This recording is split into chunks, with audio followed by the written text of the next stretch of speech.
Okay, everybody, we're going to be starting back on our session following our break. This afternoon, next session is Milestones in the Wisconsin Depository Library Community, a panel presentation. We're going to be hearing from 3 different depository libraries throughout the state regarding their milestones with GovDocs in our state. But we're going to start off with Robin Miller, Head of Discovery and Assessment from McIntyre Library, UW-Eau Claire. Her presentation is titled, "You Might Already Be a Winner." So I will let Robin take over. Hi, thanks, Sean. If one of the people in charge could allow me to share my screen, I have some slides. If it doesn't work out, that's completely fine.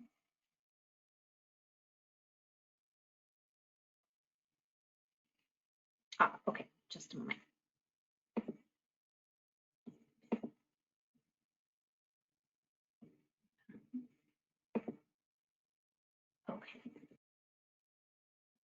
Okay. I think that you can all see my screen.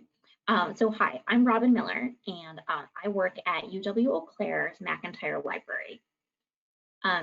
So in 2019, McIntyre Library received a very unexpected award.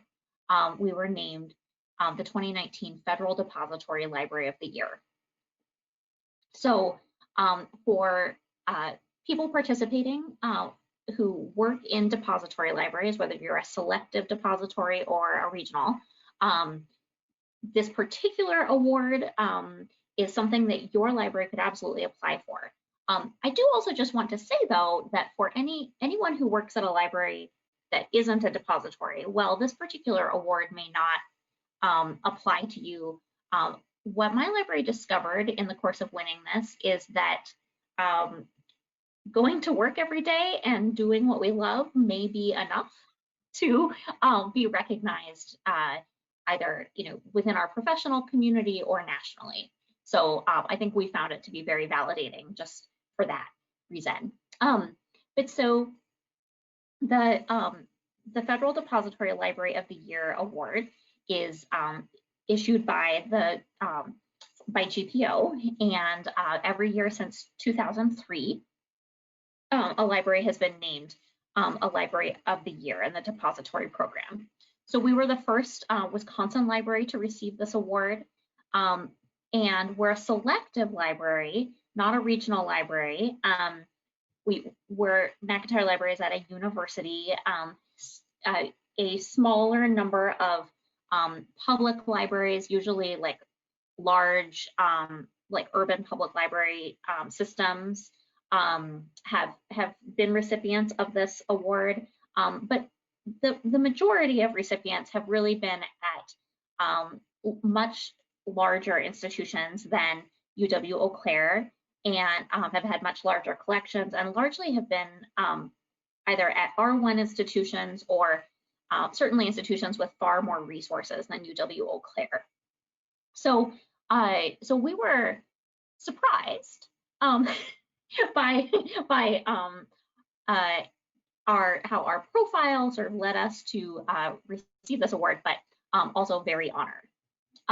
So the depository library's award criteria, it includes a variety of things, and I think that criteria might be a little maybe an overstatement here. I think that when they are looking at libraries under consideration, the bulleted items listed here are major considerations, but some libraries stand out more in marketing than they might in bibliographic control or vice versa. So I think that every library has different strengths, and so that's and while I can't say what specifically it was about McIntyre Library that among these criteria that was the most strong, my speculation is that it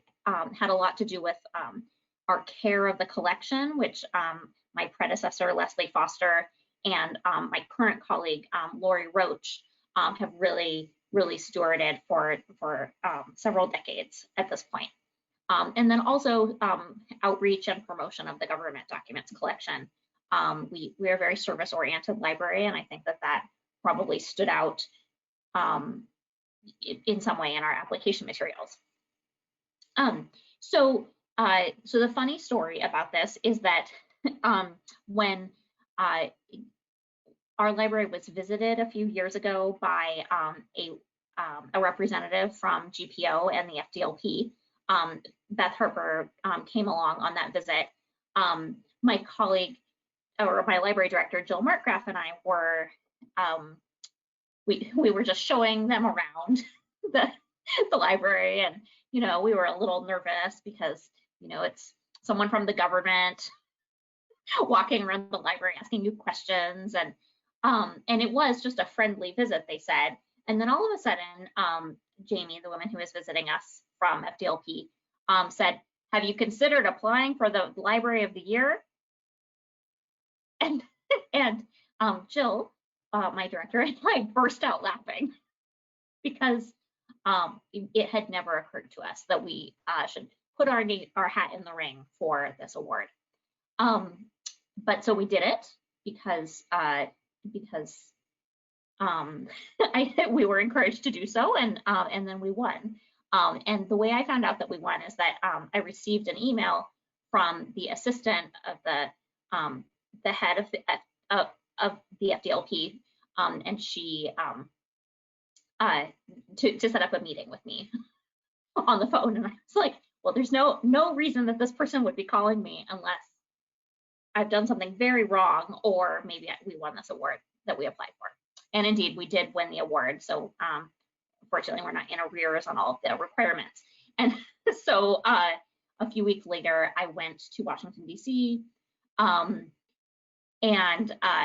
received the award on behalf of McIntyre Library. And it was very nice for our library to be recognized. Our chancellor got very excited about anything on our campus being a Library of the Year or a Thing of the Year. And I think that it was also a really great recognition for all of my colleagues, certainly not just me. So although I'm the person who went and received this very large hunk of glass, which you can see here in this picture, really it was everyone. This is an award for everyone who I work with at McIntyre Library. So anyway, so it was a big deal for us. It was a very exciting experience. And I really, because of this experience, I think it has emboldened people in my library to say, okay, like we're doing a good job, and there's nothing wrong with tooting our horn about it a little bit. And I really encourage other libraries around the state to think about themselves and think about like the great work that you're doing, even if it just feels like sort of the day-to-day grind, especially right now. If UW-Eau Claire can be a Library of the Year, then I think anyone can be a Library of the Year, and I in any context. And I really encourage people to think about promoting your work and sharing the good work that you do with our whole professional community. So thanks for asking me to talk now. I think we have another panelist who is probably ready. So I'll stop sharing, I think. Let me see. Okay, well. Oh, here, okay, I stopped, yes. Okay, Robin, well, thanks for sharing that presentation. That's great. Our next presenter is going to be Nancy Mulhern, who just recently retired. She's going to be giving a presentation on the pandemic and retirement, reflections on working 30 years in federal depository libraries. Nancy is the retired historic collections consultant for the Wisconsin Historical Society Library. Nancy, take it away. Okay. Can people, you're not going to get any slides from me. It's just me talking. Hopefully you can see me. I can't tell. Yes, I've retired and it's starting to feel real, but not quite. I want I want to, those of you I've worked with for the last 20 years, you rock. You always have rocked. And those I have not met, I will miss it. I'm having withdrawal symptoms here, but who retires in a pandemic? I did. I planned this well, told everybody a year in advance, I'm retiring, I'm retiring. The pandemic comes along and I started to feel guilty, very guilty. And all of a sudden I realized I didn't want to do one more. I went through a natural disaster while I was at the University of North Dakota with a 100-year flood. My home lost its basement, but my collection stayed dry, albeit we had to, in 3 days, take the entire document collection up to the up out of the basement to another floor. We were a shared regional in North Dakota, so that was a significantly large collection. That happened 6 months after I received my MLS. I was running a department long before I was a degreed librarian. But after the flood, and we received pitiful little packages of very wet documents that people were hoping we could save, an opportunity came and I grabbed it to come to Wisconsin. I really thought I knew what I was doing when I got here. I thought, I've been around documents, started at the University of Minnesota at Wilson Library in serials, went to North Dakota, became the head of documents, patents, trademarks, and periodicals, established the depository, the trademark, patent and trademark depository library there. Kind of thought I knew what I was doing. Then I got to the Wisconsin Historical Society in 2000. Grabbed the family, we all moved, and I had no idea what a truly enormous collection was going to be like. They called me a historic collections consultant. I've been uncomfortable with that title for 20 years. Generally, I considered myself a documents librarian, and I still do. But Historical Society gave me pause. I had the basics, but I can truthfully say that for every day of the 20 years I've been there, I learned something new with every person I talked to, every question I had to answer. It never stopped. And if I did stop for some reason to do something else, I was relearning as I went back to it. Like those of you that help people do legislative histories, admit it. If you don't do one for 3 or 4 months, you're having to go all the way back to the beginning again and go, now, how do we pass a bill? What are the parts of a bill? What do I look at to get legislative intent? You lose it as soon as you don't use it. But those were always my favorite questions. What do we do? And the collection, it was Canadian, it was all 50 states. Thankfully, Eileen was there to do Wisconsin, but there were a lot of Wisconsin reference questions. And the federal collection, a lot of Congress, a lot of War Department. And it was changing. 20 years ago when I got here, microfiche was still the thing. We were moving into CDs. Nobody liked CDs any more than they liked microfiche. But believe it or not, it was useful. I've been in documents now for 35 years. Wow, that makes me feel so old. But that gave me some background I needed for making into this transition. And at first it was still paper indexes, very little online things that you could get to help somebody find information. And librarians and patrons were the first ones to run the other direction when it was government information, because it was just so hard to find it. You know, and is it still hard? Possibly it is, but it's gotten so much easier through the years. I'm going to look at some notes here. The first time I went to an FDL, the Federal Depository Library Program annual conference, when I was in North Dakota, I must admit, I drank the Kool-Aid. One of their fundamental tenets is a quote by James Madison, and I'm going to read part of it because it became part of my daily life. A popular government without popular information or the means of acquiring it is but a prologue to farce or a tragedy, or perhaps both. Knowledge will forever govern ignorance, and a people who mean to be their own governors must arm themselves with the power which knowledge gives. In other words, government information produced by the government with taxpayer dollars should be readily, freely available to the population. That's been my mantra when I've been talking to library directors who need more space. Can't you crunch it? Do you have to get all this stuff we don't want? Yeah, government information can be really, really boring, but it can also be what people need. And they will always need it. It's gotten easier. It's gotten easier for us as professionals. It has gotten easier.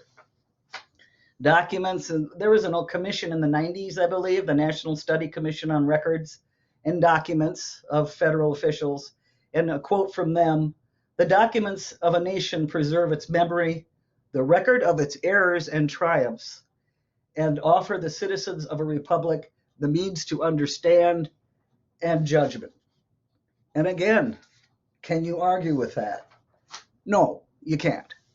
And through the course of the last 20 years, it's changed so dramatically to make it so much easier. If you're a library student out there, or you're wondering what you may want to do not discount government information. You're going to need it because some patron's going to ask you for some census data, or they're going to ask you for the level of poverty in a certain county, or any number of questions. You're going to need that government information. Now, databases started coming in. That was great. Some of them were really clunky, but it's gotten better. It's gotten better. ProQuest came on board, and suddenly the serial set, one of the best things to have in the world, is digitized. Other institutions, Cornell was an early one, Making America, the Library of Congress, North Texas with the Cyber Cemetery, we're all starting to digitize things. And yes, Jan, dialogue databases, oh, save me from that.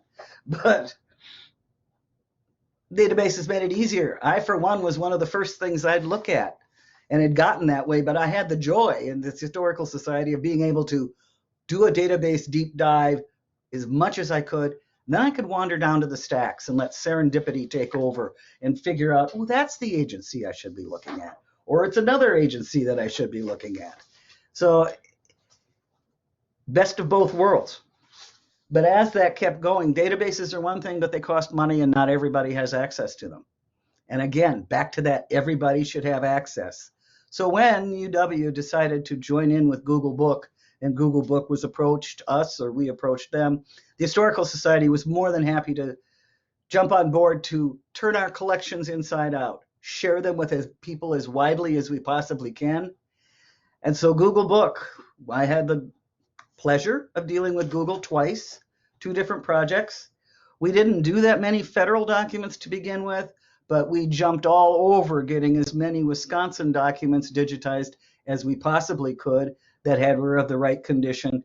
We also pushed very hard on Canadian and all 50 states, because while there are federal documents in over 100 libraries across the country, the other collections, no, there aren't everywhere. It's up to a library to decide what they're going to collect. The first project we did with Google, yeah, anything that we'd stepped out of line and they thought was privileged information, they would say, don't do that. Some poor student put a picture on Facebook of the truck we put the materials to send to Google. We got a response from Google in less than an hour saying, take that picture down. The second time around, with lawsuits in the past, it was much easier, and they were more than willing to keep coming back saying, send more, send more, send more. And I know they're still working on doing the federal government information as well. But there's more of it there, so people can find it on Google Book. And HathiTrust came along, where UW is depositing their scans from Google, and if they could have access to, anybody can look at the HathiTrust, and they may see things one page at a time. Google Book has it there, and the reference questions, if you scan it, yeah, they'll come, because that would usually generate more questions. I want more, or does it have this? And as we had to catalog things in order to send them to Google, the upshot locally was, wow, I could tell where our cataloger was in getting items cataloged by what was starting to circulate. things I was going to send to remote storage facility that we just opened up a couple of years ago suddenly could not leave the building because they'd been finally cataloged after 50 years. Everybody wanted to see them, and they were starting to circulate. So build it and they'll come? Oh, yes.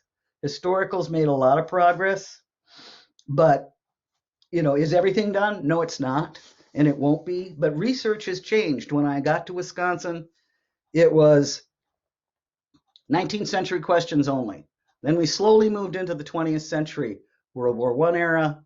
Then we got to the Depression, World War II era. And now, right before the pandemic struck, it was Cold War.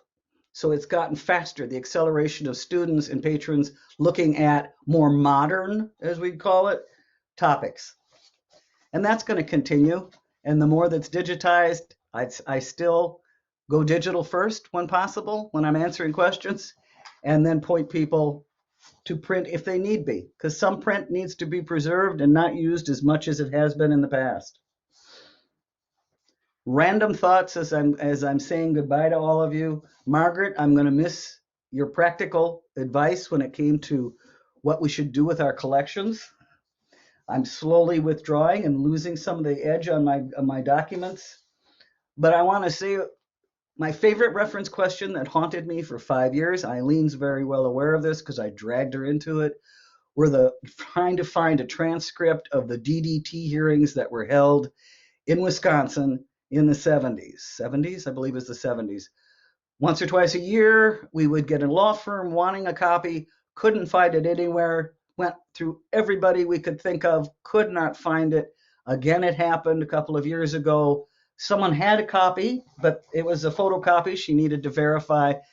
Finally found it, thankfully, in Senator Gaylord Nelson's papers. He had had a hearing the next year on DDT and had a copy of the Wisconsin transcript in the files that was in our archives. I felt I could retire then, but I had to wait a couple years. But that's my favorite reference question. They're always good. I always felt like I was doing like a CSI type research when I was trying to get into these questions. And yeah, Eileen, that DDT hearing will never be lost again. It's been duplicated, it's been cataloged, it's been digitized. Next time, people can find it. I'm going to close with just a couple of my favorites. Some are old and some are new. For illustrations that bar none are just absolutely stunning. Thankfully, La Crosse Public Library needed to discard a volume of Commodore Perry's trip to Japan in 1850s. The illustrations, full color lithographs of fish and animals and some of the peoples that they ran into in that expedition are absolutely stunning. You can find images of that on the Historical Society website or just Google Commodore Perry's. It's a multi-volume set, but it is fabulous illustrations. Always been my favorite. Ag bulletins are my favorite because you can learn how to make a concrete fountain. I love floor plans to buildings, and post-World War II, they put out a lot of plans for small houses, medium houses, farmhouses, which I enjoyed looking at. More modern, Department of Interior published a history of an Alaskan park. It was in English, and they had an elder from the native tribe do it in their own native language, giving the history of that location, which I found very profoundly interesting. And probably my favorite in this day and age, House Un-American Activities was gone for shelf after shelf after shelf of all the hearings on communist activities and infiltration. But the testimony of Edward G. Robinson, if you know old movies, he always played gangsters, before the House Un-American Activities in 1950. He was a movie star. He said to the committee, American is unblemished, and I am proud of it, and I stand on my record or I fall on it. His father was an immigrant from Bohemia. Either snap my neck or set me free. If you snap my neck, I will say I believe in America. And I have always used that one to show people that there's some remarkable things can come out of sad episodes. That list can go on. Pick one, you'll always find more. We're always going through transitions. Change is tough. This pandemic has made it extraordinarily tough. But I think the depository, one way or the other, is going to survive in a different format than it has already. But it'll be there because people demand access to the information the government produces, whether it's you helping them find declassified documents or it's something on Google Book, and it will just expand the digital.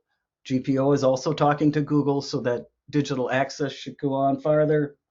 So don't run the other way if it's a doc question. You can do it and you can find things. It just takes some patience. And if you're considering government information, it's not so bad. It's documents for the people, by the people, and for the people forever. And thank you all. I'll answer questions if you have any.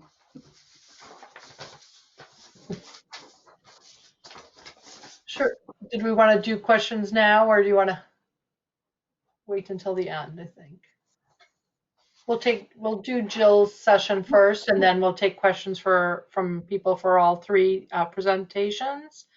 Our next presenter is Jill Thomas from Lawrence University. Presentation is FDLP Library 22 at 150, including becoming a preservation steward. And Jill is the Director of Technical Services at the Seeley G. Mudd Library, Lawrence University. Hi.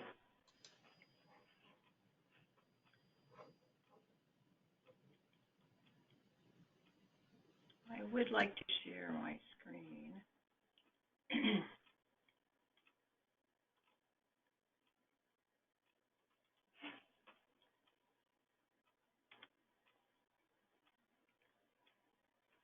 Okay.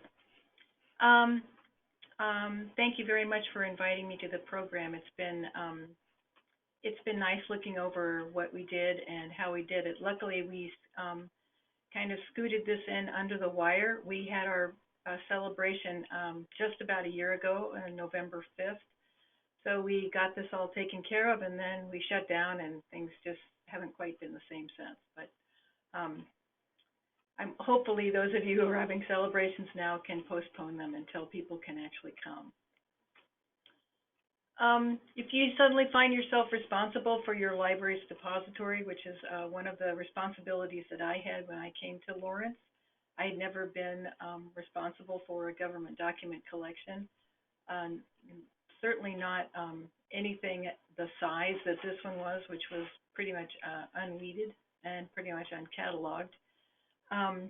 But if you find yourself in that position, definitely look at the FDLP Academy for help. They have a lot of help there for first-time government document librarians. And also consider enrolling in the FDLP Coordinator Certificate Program. It's all done online, and it's really worthwhile to help you be able to understand what the collection is and kind of get your head around it and be able to not cringe when someone comes to your office and says, somebody's asking a question about our government documents. Definitely take a look at those too.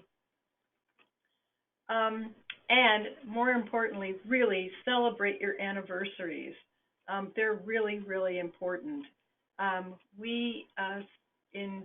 1869, Lawrence became a depository library. At that time, we had 290 students and 12 faculty members here in Appleton.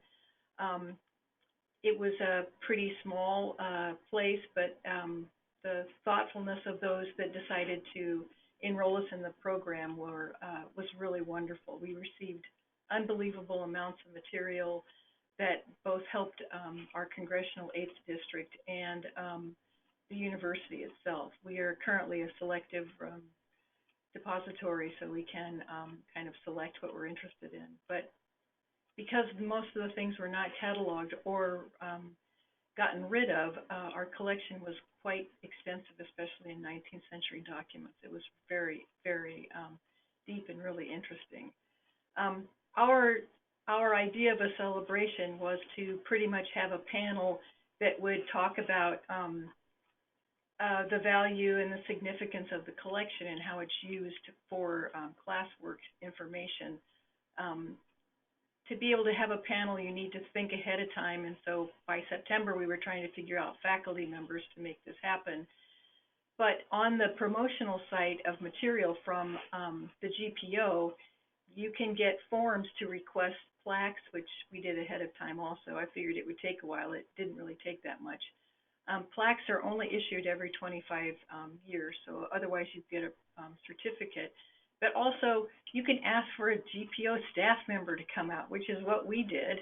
And Anthony Smith, who his official title is Chief Projects and Systems of the Government Publication Office, came out for a visit, which was, I was just blown away. It was so wonderful that he came and also presented and talked a little bit at our small little presentation of the celebration. And then, of course, we just had cake and coffee, and we displayed some of our materials, and it was just a really wonderful time.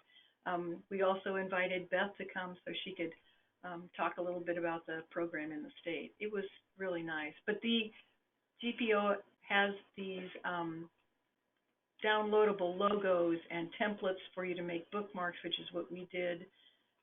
We made a poster for the campus. Everything you pretty much need for promotional information is at those sites. So definitely get out there and celebrate your anniversaries. It's a really great accomplishment that we all do for our university or whatever our community is. So becoming a preservation steward at Lawrence, GPO has a program that's pretty new called GPO on the Go, and Jamie Hayes and Beth Harper, which was the first time I'd met Beth in person when she came 2 summers ago. And the purpose of these kind of GPO on the Go is to meet the staff, provide some help or any kind of help with services or ask questions. And we asked Jamie to do some training for us and to comment on both our government document page and our government document LibGuide. And it was at that time that she actually remembered that we were going to be celebrating an anniversary and suggested that we take a look at the resources for our anniversary.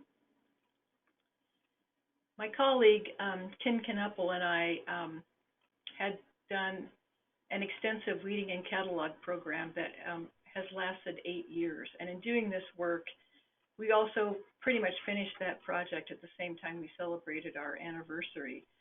But it also especially gave me a chance to really learn what we had in the collection and how amazing and special it was. Everything from the large volume sets of the Smithsonian to small little pamphlets that we received. It was wonderful. I think I came from a special collections background, so I spent much more time looking at the old stuff. And luckily, Kim every now and then would remind me that we need to get going and get rid of stuff. So we kept making lists and saving it. And also it was good before the pandemic. We made those lists and waited 6 weeks, and we didn't really have to have things mount up, as others of you have talked about. And during the visit from the GPO on the Go, we showed Jamie and Beth some of our 19th century material, and that's when Jamie suggested we consider joining the Preservation Steward program, and she went back to Washington, and she had Suzanne Abanis, that's her title, Supervised Management Analyst, contact us about the program.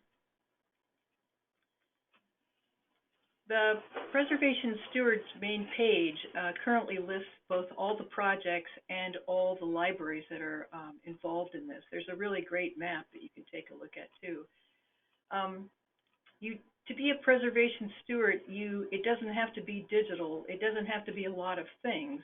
It's just because the GPO does not have their own library, they are interested in trying to preserve some of the material that they've published over time, and all of us that are stewards of the material can help with this program. Once she contacted me, I generated a list of possible 19th century titles. It was actually 22 titles that we had. a few of them that I kind of grouped under corporate charters, federal regulations, and constitutions and bylaws of Native American tribes. She was really interested in because she was very unfamiliar with these. And these are the little tiny 5-page documents where the Native American tribes were reorganizing after they had been kind of told to assimilate at the beginning of the 20th century, and then during the New Deal, it was told actually what we need to do is encourage them to keep their own traditions and especially their own languages.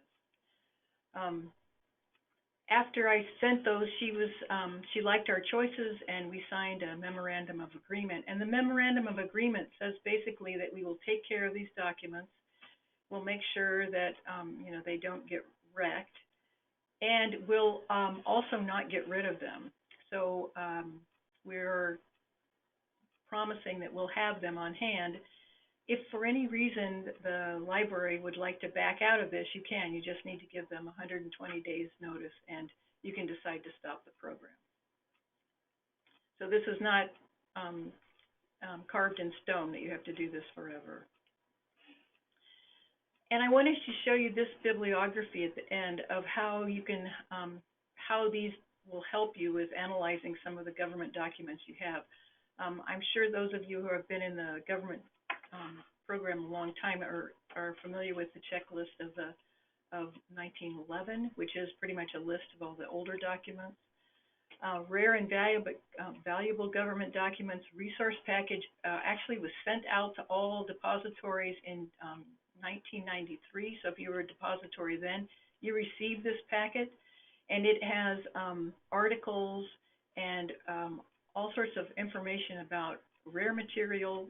It seemed to be that at the end of the 80s and the beginning of the 90s, there were quite a few libraries that were realizing that they had lost a lot of government documents. A lot of their prints had been ripped out and stolen.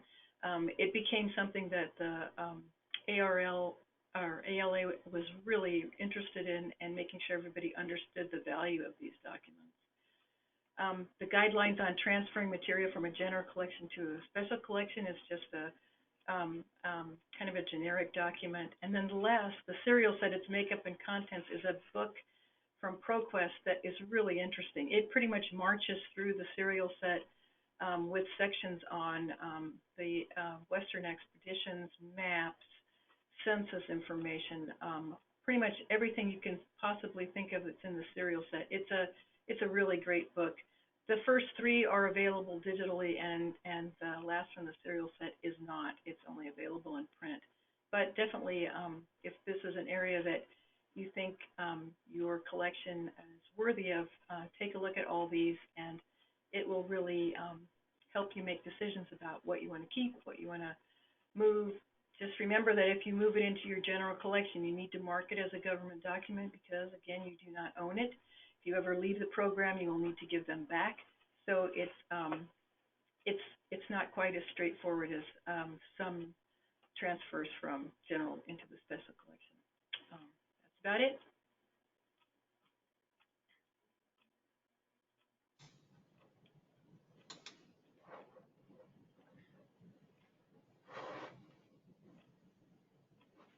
So Jill, is that the end of your presentation then?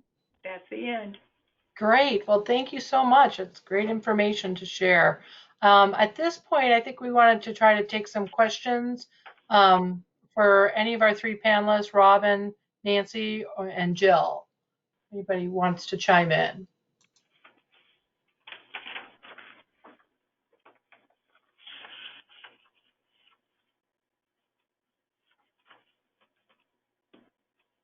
This is Beth Harper. I wanted to ask Nancy, how did you identify, I know you did a lot of retro cataloging at Historic, and yeah, how did you figure out what to tackle?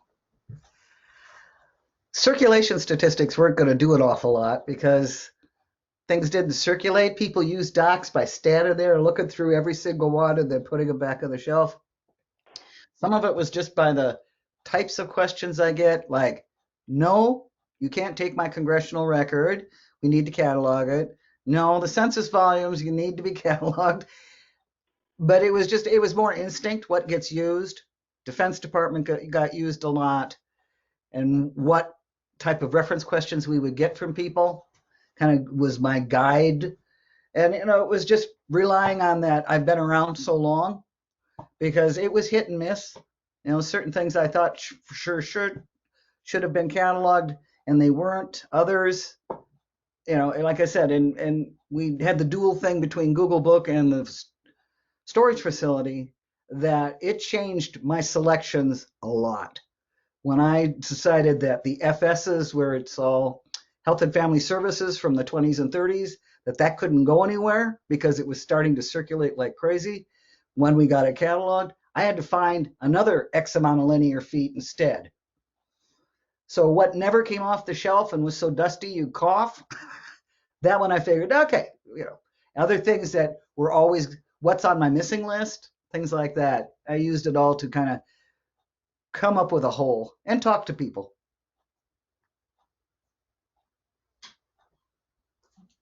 Thank you. Sure.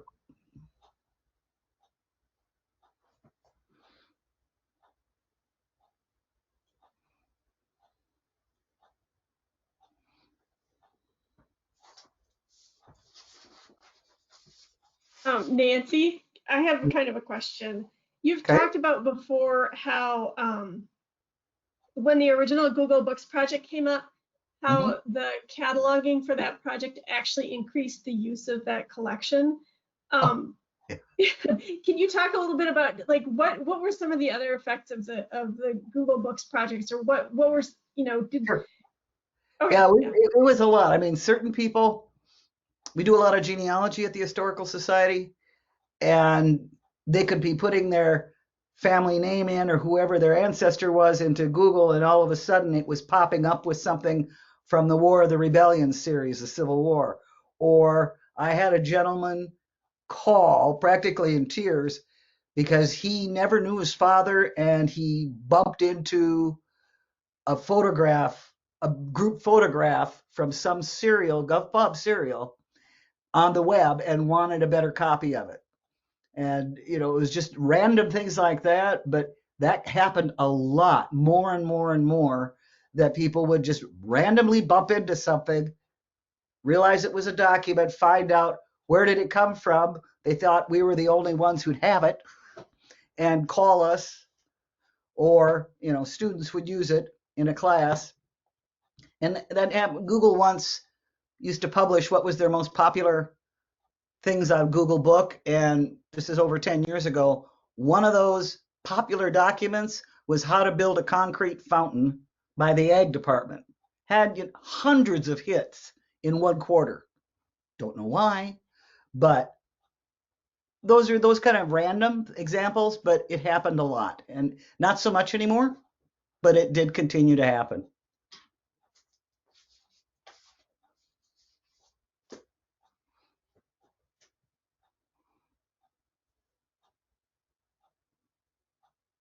Oh, yeah.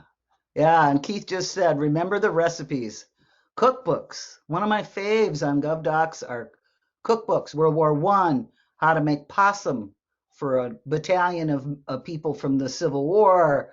World War II, victory gardens, school lunch recipes.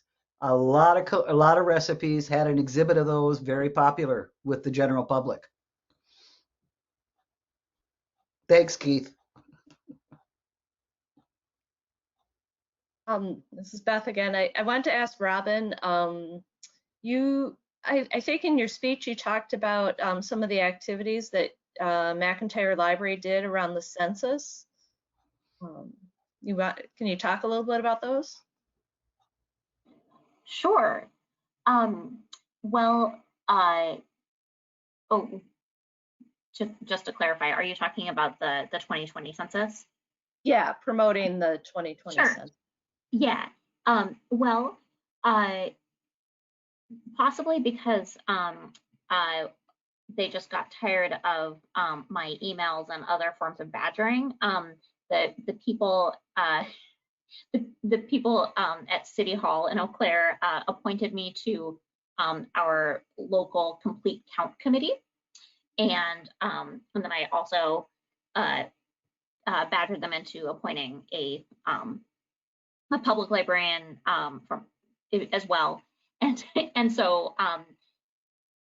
so because we were on the complete count committee, we were able to really advocate for the role of libraries and encouraging people to respond to the census.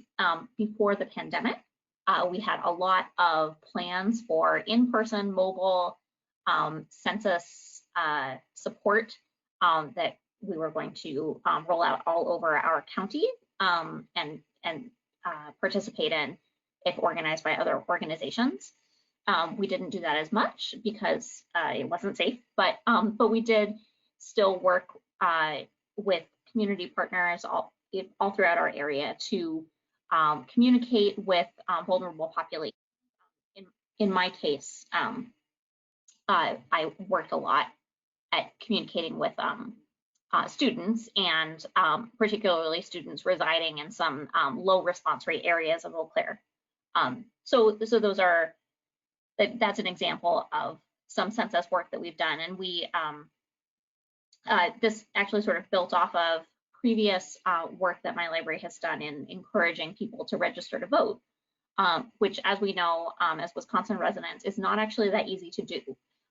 So in comparison to other states in the US, registering to vote in Wisconsin includes several hurdles. And so our census work was sort of an extension, to be honest, of our work beginning back in 2011 to make our library a center of voter registration on our campus for students. And I think at our peak, when one year we registered over 1,200 students to vote, or students filled out forms, more than 1,200 voter registration forms in our library one year. So that's the kind of sort of public service activity that we've done sort of under the auspices of being a depository library.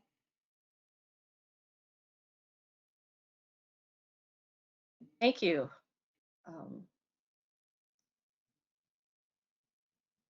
I want to say, as the regional depository coordinator for much of Wisconsin, I was really lucky. I'm so glad I went on the visit.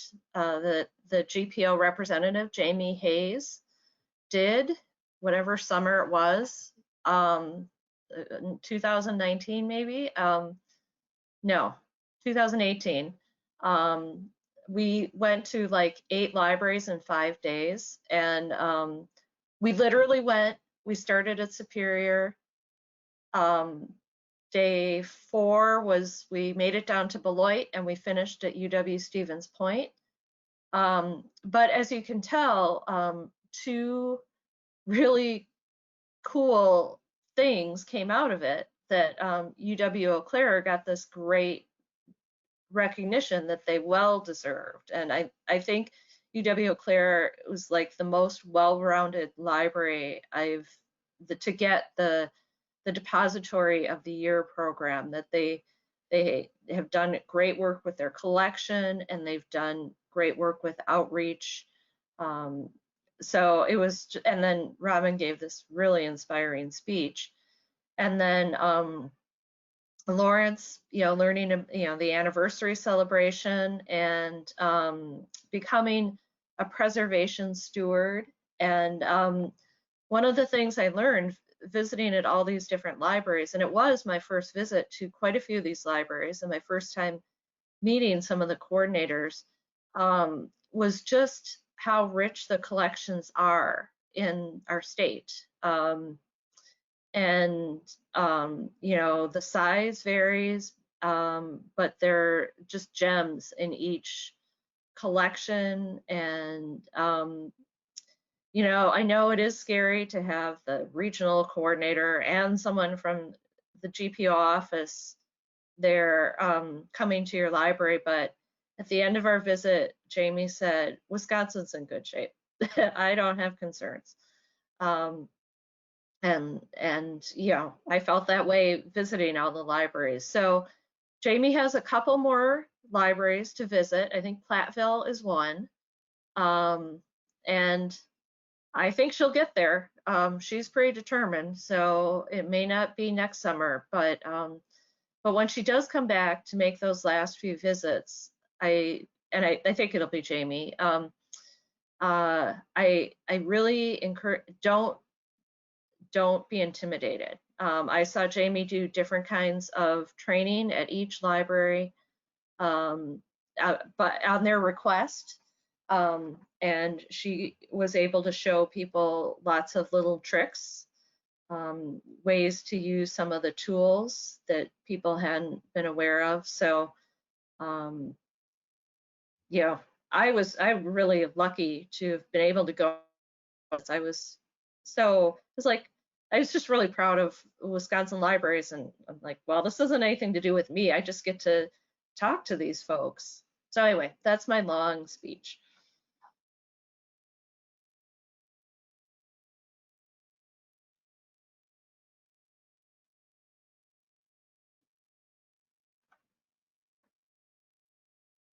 Okay. Are there any other questions for our group?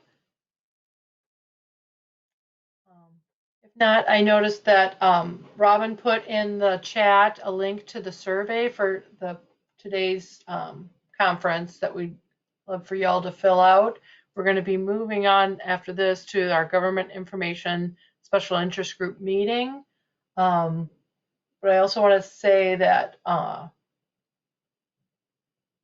we'll hopefully be able to get copies of people's presentations out to everyone, as well as links to handouts from presentations, and keep an eye out for that. And I guess, Beth, are you going to be leading our meeting, or Eileen? Yeah, I don't even know if we have officially decided. I did want to mention Pat Riker, I hope I'm pronouncing your last name correctly, did ask in the chat if anyone has modified their disaster plan based on changes, adjustments made due to the pandemic. We haven't at UW-Madison, but it's a great idea.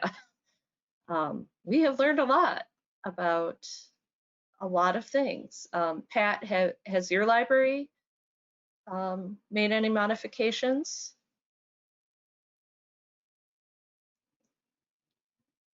Microphone's on. Not really, but it just seemed like this was a great learning opportunity. We have in Madison, we have a state agency librarian's brown bag, and we started doing those over Zoom. And somebody commented early on that it's like, well, I guess now we know we can work during a snow day. So it just seemed like the state law library, they quickly talk to their vendors about access to their databases. So things like that, I think maybe should be noted in a disaster plan. That's all. Yeah, I'm glad you brought it up. I think that's a really good idea. I know at UW-Madison, we were updating our COOP, continuation of operations plan, the weekend before things basically shut down in Wisconsin. And I'm sure people wished it had been updated sooner. I think that's a great topic for, well, state agency libraries to take on,